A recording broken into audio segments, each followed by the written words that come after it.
Alam ko, Diwata, na nakakapagod. Alam ko yung feeling mo na nakakairita, may nagpapapicture, ganito, ganyan. Pero bakit dati hindi ka ganyan? Ba't ngayon lang? Tas still, nakakapagtaka mga kahombre ko. Kapag mga sikat, mga influencers, mga artista, talagang binibigyan niya po ng time.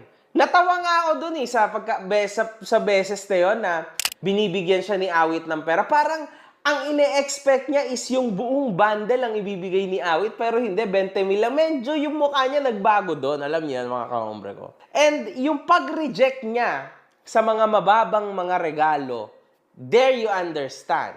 Meron pa ngayon, lately, yung kay Boss Toyo. Isipin nyo to mga kahombre ko, merong isang tao na nag-donate kay Diwata na worth 100,000 na kung ano man tawag doon, basta bracelet na gold. Could you imagine mga kahombre ko, bakit kayo, mga puking